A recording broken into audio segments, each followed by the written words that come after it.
Air Kerala പ്രവാസികൾക്ക് അങ്ങനെ ഒരു യാഥാർത്ഥ്യമായി മാറുന്നു. അങ്ങനെ ഇന്ന് എത്തിയിരിക്കുന്നു അഫീഖ ആൻഡ് അയൂബ് ക. Welcome to my show. And Faslu, good afternoon. Good afternoon, chairman and vice chairman of air Kerala. എന്താ എനിക്ക് മായ്ക്കും നാട്ടിലോട്ട് ഫ്ലൈ ചെയ്യാൻ പറ്റുക അഫീ? നാട്ടിൽ 2026 വരെ വെയിറ്റ് ചെയ്യണം. നാട്ടിലേക്കാണെങ്കിൽ നിങ്ങൾ 2025 സ്റ്റാർട്ട് ചെയ്യാന്ന് പറഞ്ഞിട്ട് നാട്ടിൽ നിന്ന് നിങ്ങൾക്ക് ട്രാവൽ ചെയ്യണമെങ്കിൽ 2025 ഫസ്റ്റ് ക്വാർട്ടറിൽ പറ്റും. അത് ഇന്റർനാഷണൽ ഇവിടുന്ന് നാട്ടിലേക്കാണെങ്കിൽ 2026 വരെ കാത്തിരിക്കണം. അതായത് അയ്യൂബ് ഡൊമസ്റ്റിക്കില് 2025 സ്റ്റാർട്ട് ചെയ്യുന്നത്. അപ്പൊ what does air Kerala promise people? അതാണ് ആദ്യം ചോദിക്കേണ്ടത്. കാരണം നമ്മളെല്ലാവരും നമുക്കറിയാം, ഈ ജൂലൈ ഓഗസ്റ്റ് മാസം എന്ന് പറയുന്നത് flight fares are through the roof, ഭയങ്കര ഹൈ റേറ്റ് ആണ്. അപ്പം നിങ്ങൾ എന്താണ് പ്രോമിസ് ചെയ്യുന്നത്? ഞങ്ങൾ പ്രോമിസ് ചെയ്യുന്നത് അൾട്രാ ലോ കോസ്റ്റ് എയർലൈൻ ആണ്. ഓക്കെ, അപ്പൊ എന്തുകൊണ്ടും പ്രവാസികൾക്ക് അഫോർഡബിൾ ആയി ട്രാവൽ ചെയ്യാനുള്ള ഒരു സജ്ജീകരണം തന്നെയാണ്. മാത്രമല്ല സാധാരണക്കാർക്ക് ഒന്നുകൂടി ഒരു ക്ലാരിറ്റി. ഇപ്പൊ നമുക്കുള്ളതെല്ലാം ഇപ്പം ബജറ്റ് എയർലൈൻസ് തന്നെയാണ്. അതിനപ്പുറത്തേക്ക് അൾട്രാ ലോ കോസ്റ്റ് എന്ന് പറയുമ്പോൾ എന്താണെന്ന് നിങ്ങൾ മനസ്സിലാക്കേണ്ടത്? കുറവുകൂടി റീസണബിൾ ആയിട്ടുള്ള നല്ല റേറ്റിൽ കൊടുക്കുക, നല്ല റേറ്റ് നല്ല സർവീസ് കൊടുത്ത് സമയത്തിന് പറക്കാൻ പറ്റുന്ന ഒരു ഫ്ലൈറ്റ് ആണ് നമ്മൾ ഉദ്ദേശിക്കുന്നത്. അതാണ് സമയത്തിനുള്ളത് പ്രധാനമാണ്. പിന്നെ ഇതാണ് ഏറ്റവും കേരള ബേസ്ഡോ അല്ലെങ്കിൽ ഇന്ത്യ ബേസ്ഡ് ആയിട്ടോ ഇപ്പം അൾട്രാ ലോ കോസ്റ്റ് ഏതെങ്കിലും എയർലൈൻ ഉണ്ട്? ഇല്ല, ഞങ്ങളിത് പറയുന്ന പോലെ ആദ്യത്തെ പ്രവാസികൾ തോന്നുന്ന എയർലൈൻ എന്നുള്ളത് ഇന്ത്യയിലെ, രണ്ടാമത്തത് കേരളത്തിലെ ആദ്യത്തെ എയർലൈൻ, പിന്നെ ആദ്യത്തെ അൾട്രാ ലോ കോസ്റ്റ് എയർലൈൻ. ഇങ്ങനെ കുറെ പ്രത്യേകതകളുണ്ട്.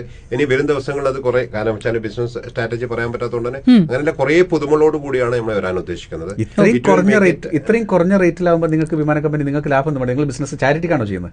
ഇല്ല, അതാണ് ആ ചോദ്യം. കാരണം ഇവിടെ ഞങ്ങൾ ഇത്രയും വർഷത്തെ എക്സ്പീരിയൻസ് കൊണ്ട് നമുക്കറിയാം. ഇതിപ്പം അങ്ങനെയാണെങ്കിൽ യൂറോപ്പിലെ ഏറ്റവും പ്രോഫിറ്റബിൾ ആയ എയർലൈൻ റയാൻ എയർ എന്ന് പറയുന്ന ഒരു എയർലൈനാണ്. അത് അൾട്രാ ലോ കോസ്റ്റ് എയർ ആണ്.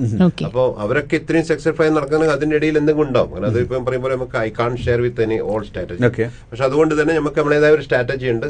അതെന്തായാലും it will be in profitable. പക്ഷെ എപ്പോഴും പ്രവാസികൾക്ക് അഫോർഡബിൾ ആയിക്കൊണ്ട് പ്രവാസികളാൽ മുന്നോട്ട് വരുന്ന ഒരു എയർലൈൻ ആയിട്ട് തന്നെയാണ് ഇതിനെ ചിന്തിക്കുന്നത്. ഞങ്ങൾ വൈസ്മാനോട് ചോദിക്കുന്നത്, ഞങ്ങൾക്ക് ഷെയർ കിട്ടാൻ എനിക്കും മായ്ക്കും ഷെയർ കിട്ടുമോ? തീർച്ചയായിട്ടും. എന്തുകൊണ്ട് നമ്മൾ അതിന്റെ സ്ട്രാറ്റജി ഒക്കെ പ്ലാൻ ചെയ്തുകൊണ്ടിരിക്കുന്നുണ്ട്. നമ്മുടെ കമ്പനി സെക്രട്ടറീസ് അതിന് വർക്ക് ചെയ്തുകൊണ്ടിരിക്കുന്നു. വേണ്ടിയിട്ട് തന്നെ നമ്മൾ അതിന് അതാണ് ഇതിന്റെ ഏറ്റവും വലിയ പ്രത്യേകത എന്ന് പറഞ്ഞാൽ, അപ്പൊ ഇത് ബൈ ദ പ്രവാസി ഫോർ ദ പ്രവാസി ഓഫ് ദ പ്രവാസി ആണ്. അതാണ് കറക്റ്റ് വേർഡ്. ഓക്കെ, അപ്പൊ താങ്ക് യു സോ മച്ച്. എന്തായാലും രണ്ടുപേർക്കും ആശംസകൾ and thank you so much. ഇത് പ്രവാസികൾക്ക് വേണ്ടി ഇത് കൊണ്ടുവന്നതിൽ നമുക്ക് വളരെയധികം സന്തോഷമുണ്ട്. അപ്പോൾ ഓൾ ദ ബെസ്റ്റ്. ഇത് അങ്ങനെ എയർ കേരള ഇവിടെ ലോഞ്ച് ചെയ്യുമ്പോൾ നിങ്ങളെ ഈ സ്റ്റുഡിയോയിൽ തീർച്ചയായിട്ടും വീണ്ടും പ്രതീക്ഷിക്കുന്നു. വിഷന്റെ കൂടി ഭാഗമാണ്. കാരണം നമ്മുടെ വിഷൻ ആണെങ്കിൽ പ്രത്യേകിച്ച് പ്രവാസികളായ നമുക്ക് ഓരോ സാധാരണക്കാരന്റെ വേദന തിരിച്ചറിയാവുന്നത് കൊണ്ട് തന്നെ. അയ്യൂബ് 30 വർഷമായിട്ട് ഇവിടെ ഉണ്ട് അല്ലേ? അഫീം ഏതാണ്ട് ഒരു 30 വർഷത്തോളായിട്ട് ഇവിടെ ഉണ്ട് കുടുംബത്തോടൊപ്പം. കൈത്താങ്ങായിട്ട് അവർക്ക് നമ്മളെ പോളിസി തന്നെ അതാണ്. പിന്നെ ഇവർക്ക് സപ്പോർട്ട്, അതേഴ്സിന് സപ്പോർട്ട്, അല്ലെങ്കിൽ സൊസൈറ്റിക്ക് എന്ത് കൊടുക്കാൻ സാധിക്കും എന്നുള്ളതാണ് നമ്മുടെ വിഷന്. അതിനനുസരിച്ചിട്ടാണ് നമ്മളെ ബിസിനസ് പ്ലാൻ ചെയ്തതും ആ ബിസിനസ് അതിനനുസരിച്ച് കൊണ്ടുപോകുന്നത്. അതിനനുസരിച്ചാണ് എന്റെ എക്സിസ്റ്റന്റ് ബിസിനസ് നമ്മൾ കൊണ്ടു നടക്കുന്നതും ഇനി കൊണ്ടുപോകാൻ ഉദ്ദേശിക്കുന്നതും സൊസൈറ്റിക്ക് മാക്സിമം കോൺട്രിബ്യൂട്ട് എന്ത് ചെയ്ത് കൊടുക്കാൻ പറ്റുന്ന രീതിയിലാണ്. ഈ എയർ കേരള എന്ന് പറയുമ്പോൾ എയർ അറേബ്യ ഷാർജയാണ് ബേസ്. എയർ കേരള എന്ന് പറയുമ്പോൾ ഏതെങ്കിലും ഒരു പെർട്ടിക്കുലർ എയർപോർട്ട് ആയിരിക്കുമല്ലോ ബേസ്? കൊച്ചിയാണ് നമ്മുടെ ഹബ്ബായി. എന്നാലും മറ്റ് എയർപോർട്ടുകളിൽ നിന്നെല്ലാം തന്നെ ഓപ്പറേഷൻ ഉണ്ട്.